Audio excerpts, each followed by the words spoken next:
मेरी माँ दिखने में बहुत खूबसूरत थी। मैं अपनी माँ से मात्र 16 या 17 साल की छोटी थी। दरअसल मेरी माँ की शादी बहुत कम उम्र में हो गई थी। शादी के 1 साल के अंदर ही मैं उनकी गोद में आ गई। मैं और माँ एक साथ कहीं बाहर निकलते तो देखने वाले हमें बहनें समझा करते। माँ इतनी खूबसूरत थी कि उनकी उम्र का उन पर ज्यादा असर नहीं हुआ था। पर अचानक माँ ने एक दिन अपना इरादा मुझसे जाहिर किया तो मैं उनके फैसले पर भड़क उठी। क्या हो गया है माँ आपको?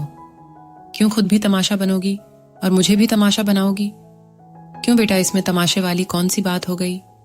मैं कोई गलत काम तो नहीं कर रही? मैंने माँ को समझाते हुए कहा, माँ सब ठीक है, पर हमारे आस पड़ोस के लोग क्या कहेंगे? उन्हें हम क्या जवाब देंगे?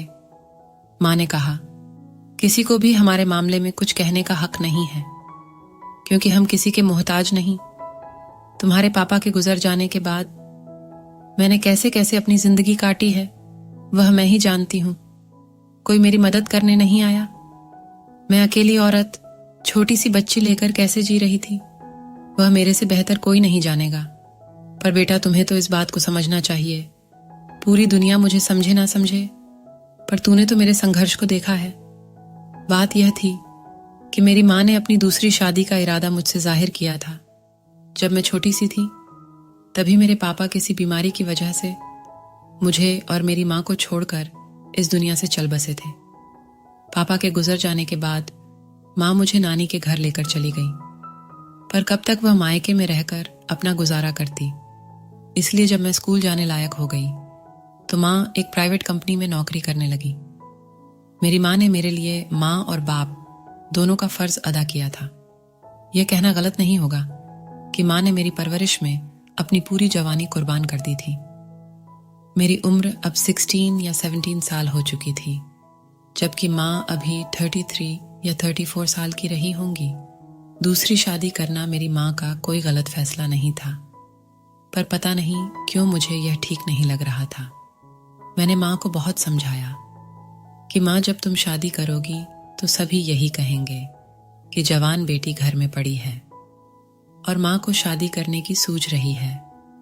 माँ ने मुझसे कहा, बेटा, मैं मानती हूँ कि एक औरत की दूसरी शादी हमारे समाज में गलत मानी जाती है, और वह भी जिसकी जवान बेटी घर में हो। पर बेटा, तुमने कभी सोचा है कि जब तुम शादी करके अपने घर चली जाओगी तो मेरा क्या होगा? मैं किसके सहारे अपनी जिंदगी काटूंगी? तुम तो अपने घर की हो जाओगी, और ये शादी मेरी खुद की खुशी के लिए ही नहीं है, बल्कि तुम्हारे लिए भी सही होगा। मैंने माँ से गुस्से में कहा, माँ, मेरे लिए क्या सही होगा? माँ ने मुझे समझाते हुए कहा, बेटा, भले ही आज के मॉडर्न जमाने में औरत जात मर्दों को पीछे छोड़ती हुई आगे बढ़ रही है, उन्हें आज घर में मर्दों की जरूरत नहीं है, पर सही तरीके से देखा जाए तो एक औरत की जिंदगी में आदमी का होना बहुत अहमियत रखता है। जैसे कि पत्नी के लिए उसका पति, बेटी के लिए उसका बाप या भाई। पर हमारे घर में ना तो बाप है और ना ही भाई। इस शादी से हम दोनों की जिंदगी संवर जाएगी। माँ मुझे कितना भी समझाती, पर मुझे माँ के इस फैसले से चिढ़ हो रही थी।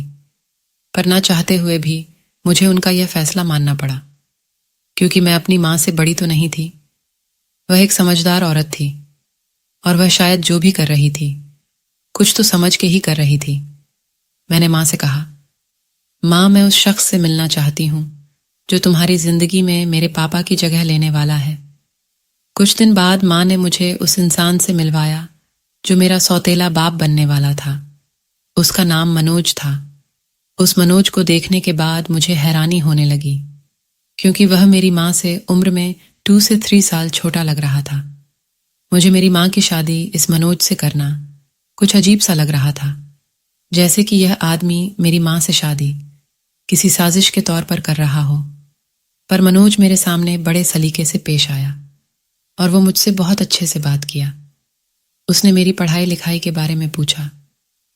मेरे मन में आया कि एक बार मैं उससे पूछूं कि आखिर वह मेरी माँ से शादी क्यों करना चाहता है, पर मैंने नहीं पूछा। उसके जाने के बाद माँ ने मेरी राय जानने की कोशिश की।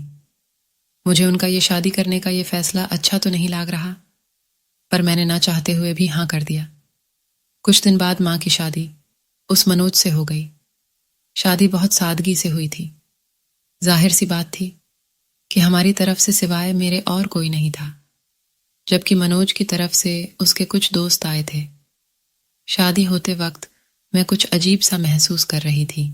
अगली सुबह मैं देर तक सोई रही। मुझे उठने का मन नहीं किया। माँ मुझे मेरे रूम में जगाने आई। उन्होंने मुझसे कहा, बेटा चलो बाहर नाश्ता कर लो। मैंने माँ से कहा, माँ मेरा नाश्ता आप मेरे रूम में ही भिजवा दें तो सही होगा। माँ ने कहा, बेटा यह कैसी बातें कर रही हो, मनोज भी तुम्हारा नाश्ते पर इंतजार कर रहे हैं।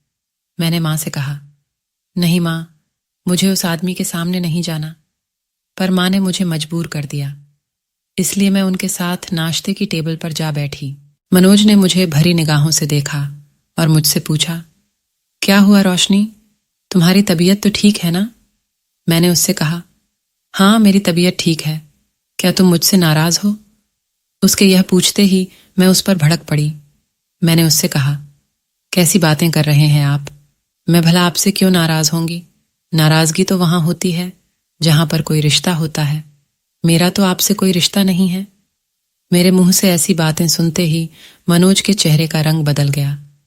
माँ ने मुझे घूरते हुए कहा, रोशनी यह कैसी बातें कर रही हो? मनोज ने माँ से कहा, जाने दे, उसे कुछ ना कहें, अभी वह बच्ची है, धीरे धीरे सब ठीक हो जाएगा। कुछ देर बाद मैं अपने रूम में चली आई। मुझे अपने ही घर में बड़ा असहज महसूस होने लगा था। मैंने कभी सपने में भी नहीं सोचा था कि मेरी जिंदगी में ऐसा वक्त भी आएगा कि अपना घर मुझे काटने को दौड़ेगा। कुछ दिनों में अब मेरा ग्रेजुएशन कंप्लीट होने वाला था। मुझे डर था कि अब मैं घर पर रहकर करूंगी क्या।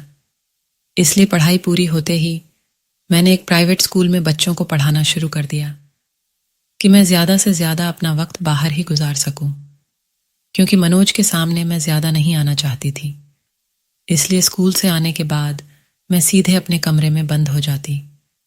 हालांकि अभी तक ऐसी वैसी कोई बात नहीं हुई थी जिसे मनोज के नियत का मैं अंदाजा लगा सकूं, पर पता नहीं क्यों जब भी मनोज मेरे सामने आता मुझे अपने जिस्म पर उसकी निगाहें मड़राती हुई महसूस होती। मनोज से शादी करने के बाद माँ पहले से ज्यादा खुश रहने लगी थी। माँ ने मुझे मेरे हाल पर छोड़ दिया था। मेरे दिन कुछ इसी तरह गुजर रहे थे, पर एक दिन एक अजीब बात हो गई।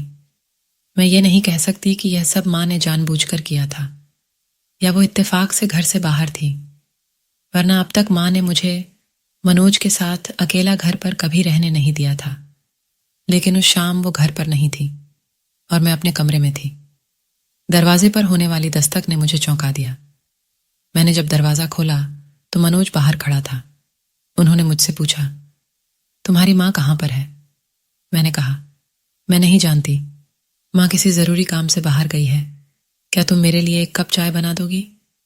पहले मैंने सोचा कि मैं दरवाजा बंद कर दूं, फिर सोचा नहीं, ये गलत है। आखिर एक ही घर में रहना है तो आखिर कब तक ऐसे चलेगा। मैंने मनोज के लिए चाय बनाया और चाय का कप लेकर उसके सामने चली गई। उसने हल्की सी मुस्कुराहट के साथ मेरा शुक्रिया अदा किया। मैं चाय रखकर अपने कमरे में जाने लगी तो उसने मुझे रोक लिया। उसने मुझसे कहा, रोशनी रुको। मैंने अपने कदम वहीं पर रोक दिए और कहा, क्या बात है? उसने मुझसे कहा, तुम मुझसे नाराज नाराज क्यों रहती हो? नहीं तो यह मेरी आदत है, मैं जरा तन्हाई पसंद करती हूँ। 2 मिनट तो मेरे पास बैठ जाओ, मुझे तुमसे कुछ जरूरी बात करनी है। उसके सामने लगे सोफे पर इशारा करते हुए कहा। मैं उसके सामने बैठ गई। वह कुछ देर तक मुझे देखते रहा। उसके बाद उसने धीरे से मुझसे कहा, देखो रोशनी, मुझे पता है कि तुम्हारा गुस्सा होना स्वाभाविक है, क्योंकि तुम नहीं चाहती थी कि तुम्हारी माँ दूसरी शादी करें। लेकिन जरा उनकी जगह पर रहकर सोचो, उन्होंने कुछ गलत नहीं किया है। हाँ, रही बात मेरी, तो मैं महसूस कर रहा हूं कि तुम मुझे शक की निगाहों से देखती हो। रोशनी, मैं तुम्हारी नजरों में चाहे कैसा भी हूं, पर तुम्हारे लिए कभी गलत नहीं हो सकता। मेरे और तुम्हारे बीच नाम का ही सही, लेकिन एक रिश्ता तो है, तो किस बात की नाराजगी?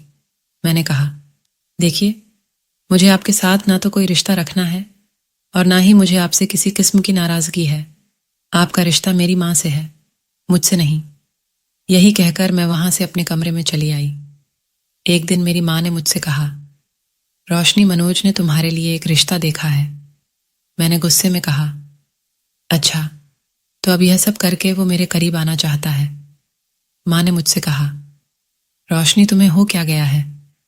तुम मनोज के बारे में कैसी बातें करती हो? मनोज बहुत अच्छे इंसान हैं। मैंने माँ से कहा, माँ, मुझे शादी करनी होगी तो मैं खुद ही रिश्ता तलाश करके शादी कर लूंगी। आप लोगों को मेरी शादी के बारे में फिक्र करने की जरूरत नहीं।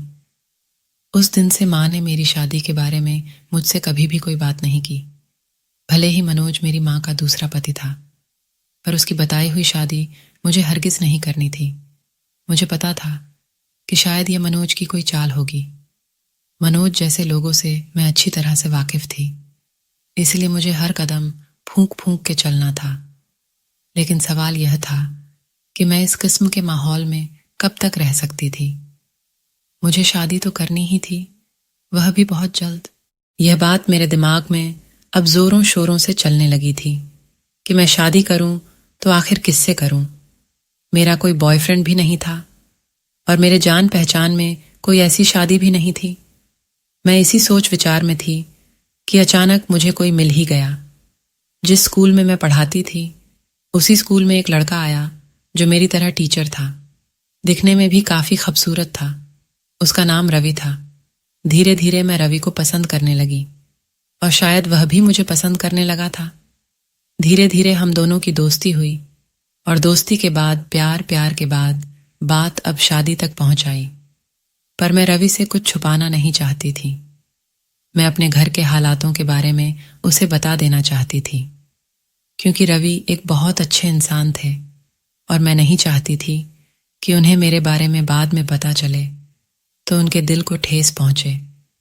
इसलिए खुद ही मैंने ही एक दिन रवि से अपनी बात कह डाली कि रवि, क्या तुम मेरे बैकग्राउंड के बारे में जानते हो कि मेरे घर के क्या हालात हैं?